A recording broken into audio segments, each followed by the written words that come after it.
kabar baik-baik saja. Untuk sekarang ini, untuk memulai pembelajaran kita, marilah kita bersama-sama berdoa sama Allah Subhanahu wa Ta'ala. Semoga dengan doa kita ini dijawab, pembelajaran kita akan dilancarkan oleh Allah Subhanahu wa Ta'ala yang akan dipimpin oleh Saudari Salwa. Sebelum memulai pembelajaran, mari kita berdoa terlebih dahulu. Berdoa dimulai. Bismillahirrahmanirrahim. Allahumma sholli ala sayyidina Muhammadin wa alihi kama la nihayata li kamalika wa adadika malihi. Allahumma sholli ala Muhammadin anta al-awwalu Kepada Saudari Salwa yang sudah memimpin doanya, mudah-mudahan doa kita dijawab oleh Allah Subhanahu wa Ta'ala. Untuk pertemuan kali ini, siapa yang tidak hadir?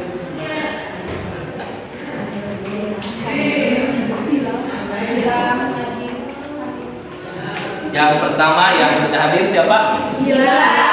Gilang. Yang kedua? Najib. Kemana? Sakit. Untuk selanjutnya, untuk menumbuhkan rasa cinta kita kepada tanah air kita Indonesia Raya, marilah kita sama-sama menyanyikan lagu nasional. Semua dimohon untuk berdiri.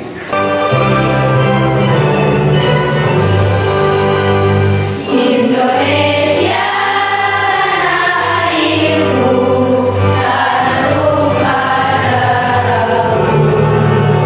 Di sanalah aku berdiri, jadi pandu ibuku. Indonesia kebangsaanku, bangsa dan tanah airku.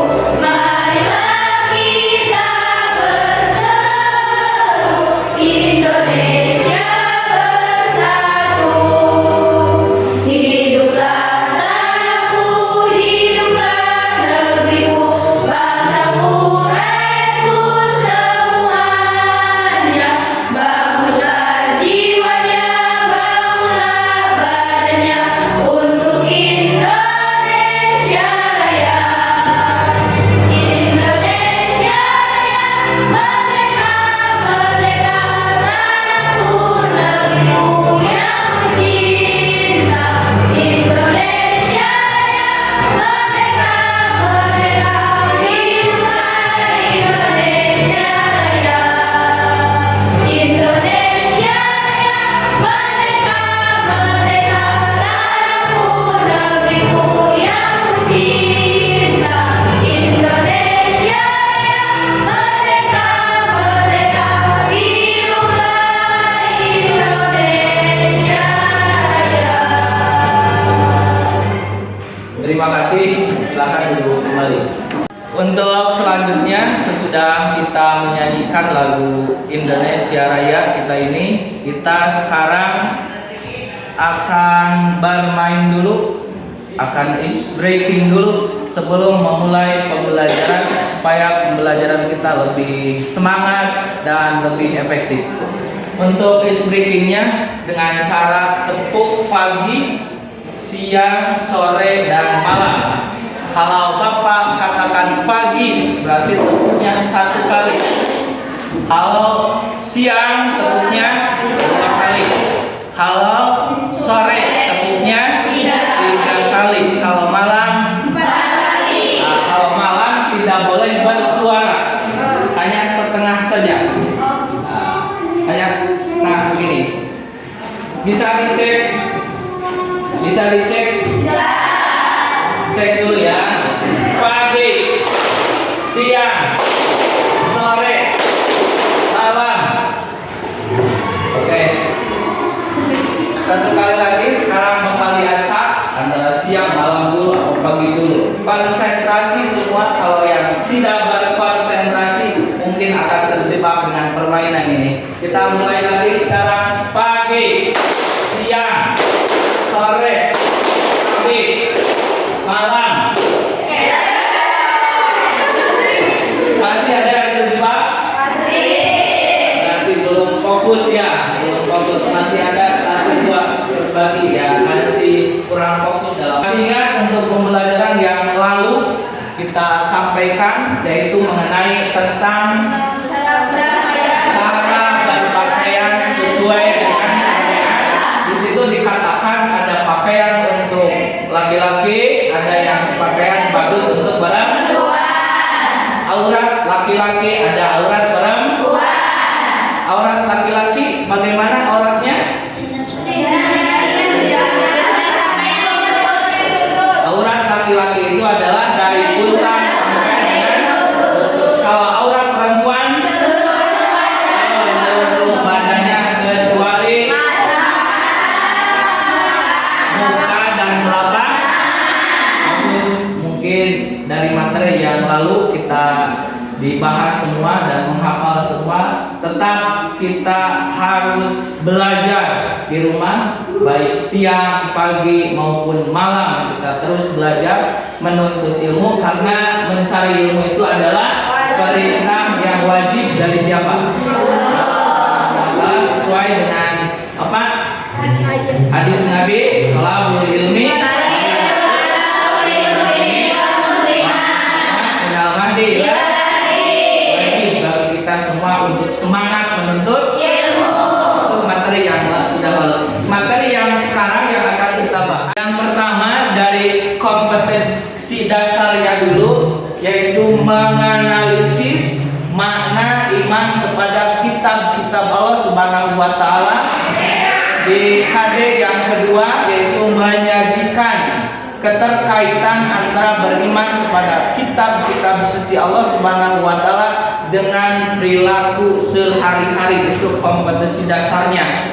Adapun tujuan pembelajaran kita kali ini melalui pengamatan gambar dan video tentang iman kepada kitab-kitab Allah Subhanahu wa taala, kalian semua mampu menganalisis makna iman kepada kitab-kitab Allah Subhanahu wa taala dengan tepat.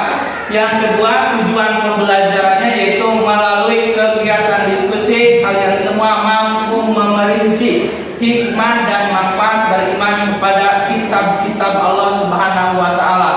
Untuk tujuan yang ketiga, melalui kegiatan diskusi kalian semua dapat menyimpulkan keterkaitan antara beriman kepada kitab-kitab Allah Subhanahu wa taala dengan perilaku peduli kepada orang lain dan saling menasehati dengan benar.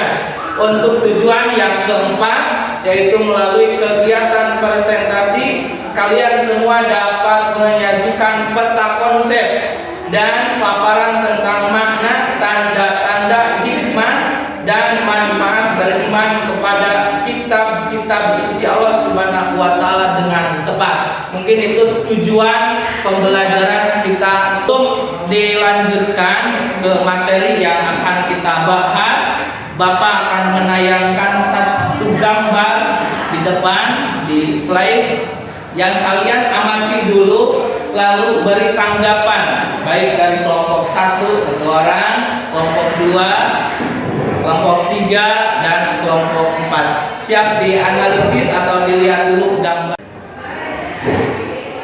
Oke, sudah kita amati, sudah kita lihat gambar yang ada di depan itu ada 3 gambar. Yang pertama ada gambar itu, yang kedua, yang ketiga ini gambar. Barangkali dari sini ada yang mau berkomentar dari gambar 1, gambar 2 dan gambar yang ketiga. Silakan untuk mengacungkan tangannya terlebih dahulu. Assalamualaikum warahmatullahi wabarakatuh. Waalaikumsalam warahmatullahi wabarakatuh. Tadi kan menurut Bapak judulnya beriman kepada kitab-kitab Allah Subhanahu wa taala. Di antara 3 gambar tersebut, menurut saya yang termasuk beriman kepada kitab-kitab Allah Subhanahu wa taala adalah nomor 3, yaitu orang yang sedang membacakan Al-Qur'an atau kitab suci umat muslim. Sekian dari saya, mohon maaf apabila ada kekurangan. Wassalamualaikum warahmatullahi wabarakatuh.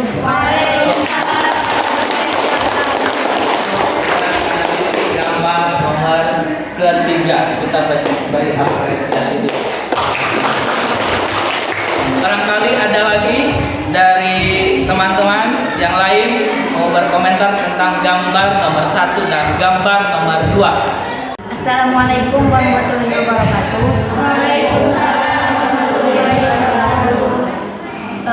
Seperti yang tadi judul dari pembelajaran ini iman kepada kitab-kitab Allah Subhanahu wa taala. Menurut saya gambar nomor 2 juga bisa dijadikan tempat untuk beriman kepada kitab-kitab Allah Subhanahu wa taala. Salah satunya di dalam sosmed, di dalam handphone terdapatkan sekarang mah ada aplikasi Al-Qur'an. Jadi lebih mudah untuk bisa beriman kepada kitab suci Allah Subhanahu wa taala. Jadi tidak perlu membawa Al-Qur'an kemana-mana, bisa juga melalui handphone. Mungkin sekian dari saya.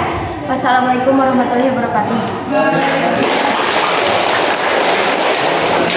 Terima kasih kepada semua yang sudah berkomentar tentang analisis atau diamati gambar yang ada di depan. Kita bahas sama-sama. Di gambar yang pertama itu adalah seorang yang sedang membaca Quran, di mana di dalam Quran itu ada informasi mengenai tentang pekerjaan, mengenai tentang berita dan macam-macam yang ada di Quran itu.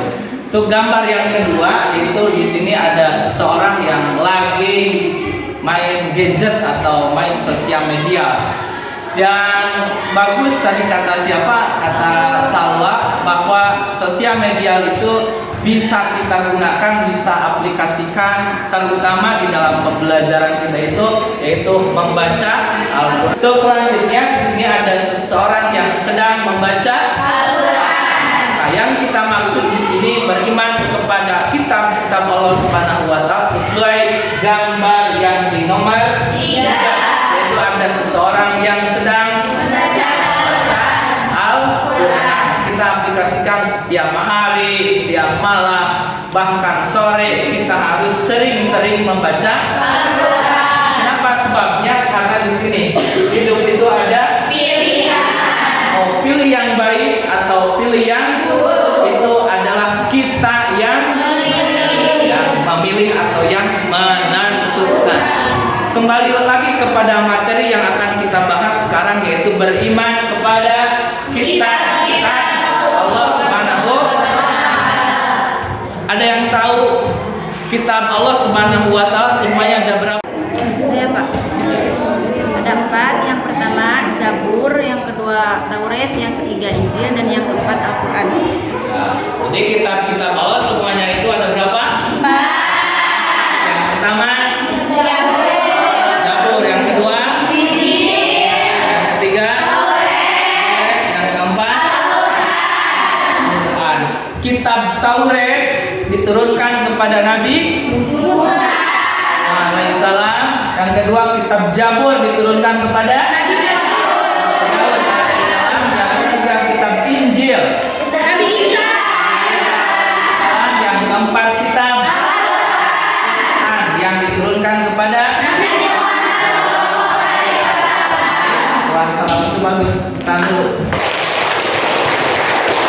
Untuk selanjutnya Bapak akan menayangkan video yang harus kita analisis sama-sama. Yang ada di dalam video itu nanti kita tuangkan di dalam LKPD yang insya Allah sekarang Bapak akan membagikan LKPD-nya masing-masing. Lalu nanti ditulis di LKPD itu apa dari maksud video yang ditayangkan, juga materinya apa.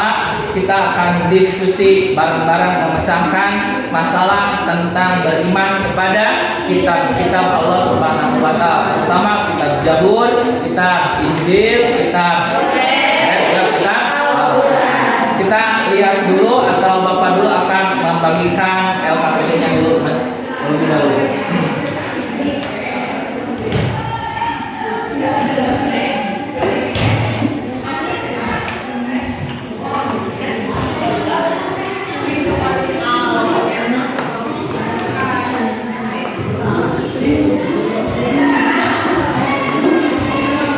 Tampilkan dulu videonya yang akan kita analisis sama-sama. Al-Quran memiliki peran yang sangat penting terhadap kehidupan umat Islam dan juga sebagai fondasi dalam aturan agama Islam. Al-Quran adalah kitab petunjuk dan penting kiranya untuk selalu dipelajari dan menjadi panduan dalam hidup umat Islam. Meskipun begitu, ada juga beberapa orang yang menganggap bahwa Al-Quran adalah kitab yang tidak sesuai dengan hak-hak mereka, kebebasan dan ketinggalan zaman. Bahkan tidak sedikit yang menganggap bahwa Al-Quran menjadi penghalang kehidupan mereka. Untuk itu, banyak di antaranya yang suka menghina Al-Quran dan menjatuhkannya. Berikut daftar asap dan hukuman dari Allah Subhanahu wa Ta'ala bagi para penghina Al-Quran. Gagal bakar Al-Quran. Beberapa waktu lalu, seorang pria asal Angola bernama Wolfros yang merupakan mantan pastor gereja berniat membakar Al-Quran karena ia sangat membenci Islam. Namun karena suatu hal, pastor tersebut berubah menjadi orang yang sangat cinta terhadap agama Islam. Awalnya, pastor Wolfros memegang sebuah mushaf Al-Quran sambil menghadap ke para jemaatnya di gereja. Dirinya kemudian melemparkan mushaf itu ke lantai dan menyiramnya dengan pensil. Saat itu, pastor tersebut menyalakan sebuah korek api dan berniat membakar Al-Quran yang diperhatikan oleh para jemaatnya di gereja. Namun tanpa terduga, tiba-tiba tangan pastor tersebut terselut oleh api dari korek yang dinyalakannya. Orang-orang menduga jika tangannya telah terciprat oleh bensin yang ia siram ke Al-Quran. Saat itu pula tangannya langsung terbakar. Sementara itu Al-Quran tidak jadi dibakar, bahkan tersentuh api pun tidak sama sekali. Menyaksikan peristiwa tersebut, para jemaatnya langsung terkejut keheranan. Meskipun begitu, Wolfros sendirilah yang justru merasa lebih heran lagi. Dirinya memikirkan peristiwa itu dan mulai menyadari betapa ajaibnya kitab suci Al-Quran. Di saat ia ingin membakar Al-Quran, namun justru tangannya sendirilah yang terbakar. Dan saat ia ingin menghina dan mempermalukan kitab suci umat Islam, namun malah ia sendiri yang dipermalukan di depan jemaatnya. Setelah kejadian tersebut, Wolfros memikirkan dan mulai menyadari bahwa ia baru saja diselamatkan dari hal paling gila yang akan dia lakukan. Selama ini, kebencian terhadap umat Islam membuatnya tertutupi dari kebenaran Al-Quran. Selain itu, kebencian pula yang membuatnya gelap memandang kitab suci yang mulai diakuinya penuh keajaiban tersebut. Dari lubuk hatinya yang paling dalam, ia menyadari bahwa Al-Quran adalah sebuah kitab kebenaran. Setelah itu, orang yang dulu sangat membenci Islam ini pun mengikrarkan diri untuk masuk Islam dengan membaca 2 kalimat syahadat. Keputusan Wolfros untuk menjadi Muslim membuat lingkungannya gempar. Pasalnya, ia yang dulu paling kejar memusuhi Al-Quran dan Islam kini jadi pengikutnya. Selain itu, ia yang juga dulu paling membenci dengan Al-Quran kini mengakui kebenarannya. Dirinya yang dulu berniat membakar Al-Quran kini malah tunduk kepada Sang Pencipta, yakni Allah Subhanahu wa Ta'ala. Saat ini sang pastor telah masuk Islam, menjadi mualaf dan mengakui Al-Quran sebagai wahyu ilahi dan kitab suci. Tidak lama setelah keislaman Wolfros, pemimpin gerakan Angola menyatakan masuk Islam. Keislaman keduanya bahkan diikuti oleh sekitar 200 orang lainnya yang juga memutuskan untuk menjadi mualaf. Sudah kita melihat dari video pembelajaran yang kita lihat barusan, silahkan diisi dulu LKPD-nya, dituangkan apa yang ada di dalam video, juga dicermati apa yang ada di dalam LKPD itu.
semua untuk LKPD-nya? Sudah semua?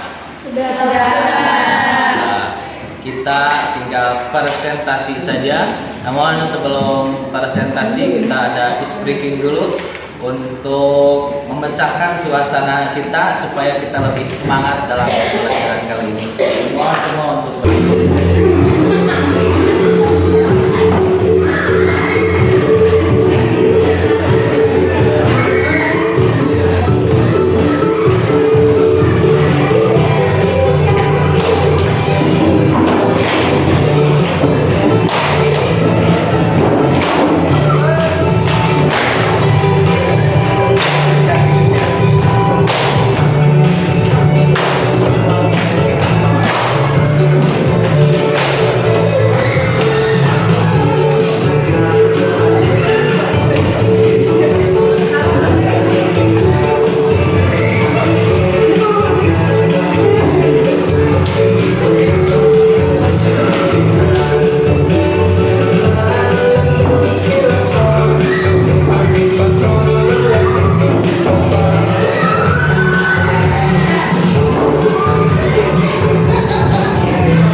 seru tidak seru? Terima kasih. Sudah kita speaking, kita presentasi dulu. Dimulai dari kelompok 1 dulu sini. Silakan 4 orang saja.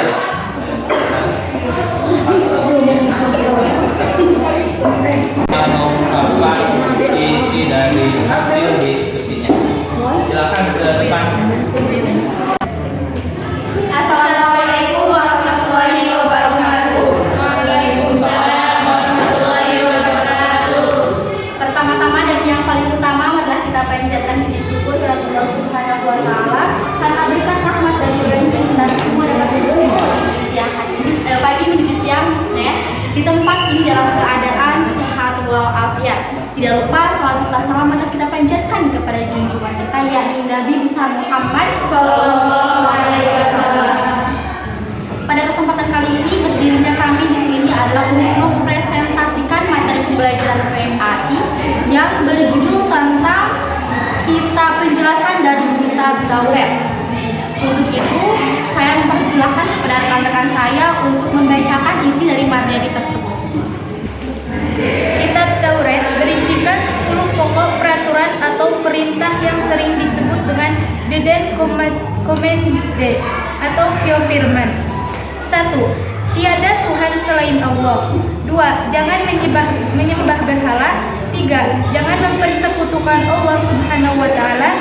4. Sucikan hari Sabtu. 5. Hormati kedua orang tuamu. 6. Jangan membunuh. 7. Jangan berzina. 8. Jangan mencuri. 9. Jangan bersumpah palsu. 10. Jangan menginginkan hak orang lain. Sekian dari saya. Di sini saya akan membacakan Quran surat Al-Isra ayat 2 yang berbunyi Bismillahirrahmanirrahim. Wa ataina Musa kitaba wa ja'alnahu hudan li bani Israila alla tattakhidhu min duni wakila, yang artinya, dan kami berikan kepada Musa kitab atau Taurat dan kami jadikan petunjuk bagi Bani Israel dengan firman, janganlah kamu mengambil pelindung selain aku. Quran surat Al-Isra ayat 2. Dicukupkan sekian presentasi dari kelompok kami. Mohon maaf bila ada yang kurang mengerti atau dipahami. Wassalamualaikum warahmatullahi wabarakatuh. Kelompok 4 dulu yang maju ke depan untuk mempresentasikan hasil dari karyanya, hasil dari diskusinya tentang beriman pada kitab Allah Subhanahu wa taala. Silakan. Assalamualaikum warahmatullahi wabarakatuh. Waalaikumsalam warahmatullahi wabarakatuh. Perkenalkan kami dari kelompok 4. Pertama-tama, marilah kita panjatkan kehadirat Allah Subhanahu wa taala. Berkat rahmat dan iradatnya kita dapat berkumpul pada hari ini dengan sehat walafiat. Berdirinya kami di sini, kami akan mempresentasikan hasil dari diskusi kelompok kami.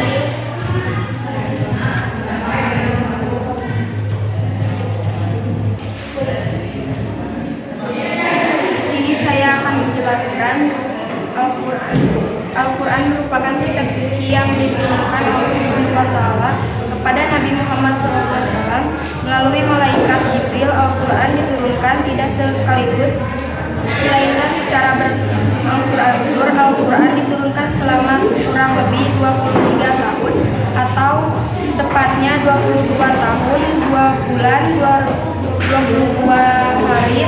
Al-Quran terdiri atas 30 juz, 114 surah, 6.236 ayat, 74.437 kalimat, dan 325 sampai 345 huruf. Nah, di sini ada tanda-tanda hikmah dan manfaat beriman kepada kitab-kitab suci Al-Quran Allah Subhanahu wa taala. Yaitu hikmah belajar mengenai kitab-kitab suci Allah Subhanahu wa taala, yaitu beriman kepada kitab-kitab Allah Subhanahu wa taala, memupuk sikap toleransi yang tinggi dan selalu menghormati.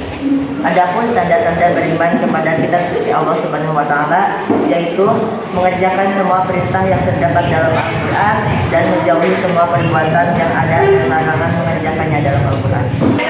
Presentasi dari kelompok kami, mohon maaf bila banyak kekurangan jika ada yang ingin bertanya. Silakan, barangkali ada yang mau bertanya. Apa saja nama-nama lain dari Al-Quran? Mungkin dari kelompok lain ada yang ingin membantu menjawab.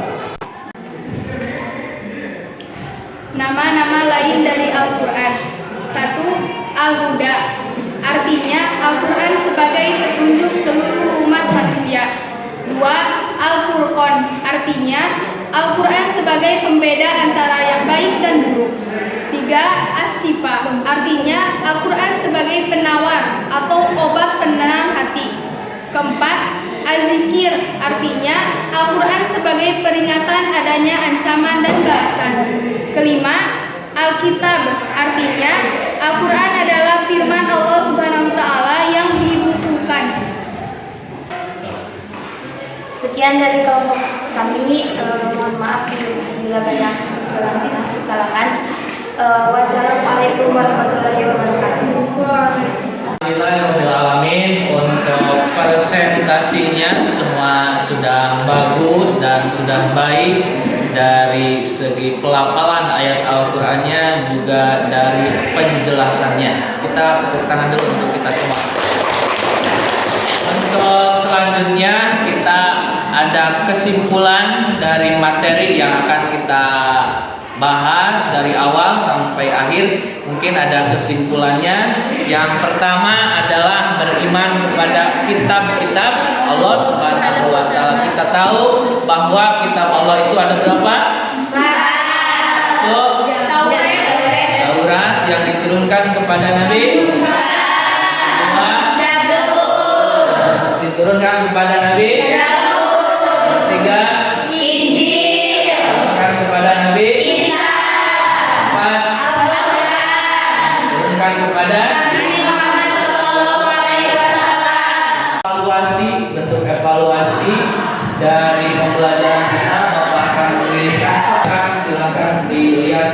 yang bawa HP silakan di dulu di dalamnya sesuai dengan namanya kalau yang bawa HP-nya.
Alhamdulillah evaluasi untuk kita kali ini alhamdulillah berjalan dengan baik. Ada yang nilainya 80, ada yang nilainya 90, bahkan ada yang nilainya 100. Terima kasih untuk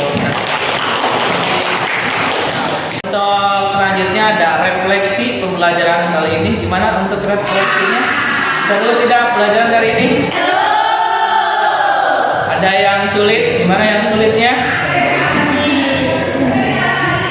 Yang sulitnya yaitu yang pertama untuk mengaplikasikan Al-Quran itu dalam kehidupan sehari-hari itu. Insya Allah di pertemuan yang selanjutnya yaitu di pertemuan beriman kepada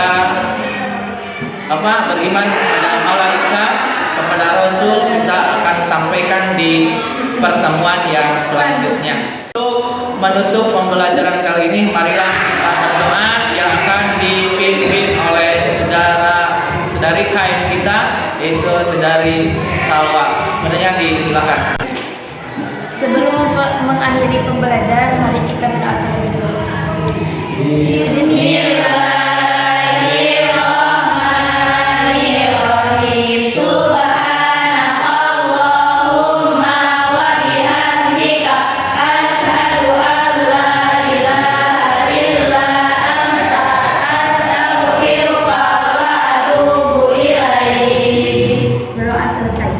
Terima kasih kepada saudari Salwa yang sudah memimpin doa di akhir pembelajaran ini. Kita alhamdulillah pembelajaran kita berjalan dengan baik. Silakan kalian pulang, hati-hati di rumahnya. Salam kepada ibu di rumah, salam dari Bapak, semoga selamanya dalam keadaan baik-baik saja.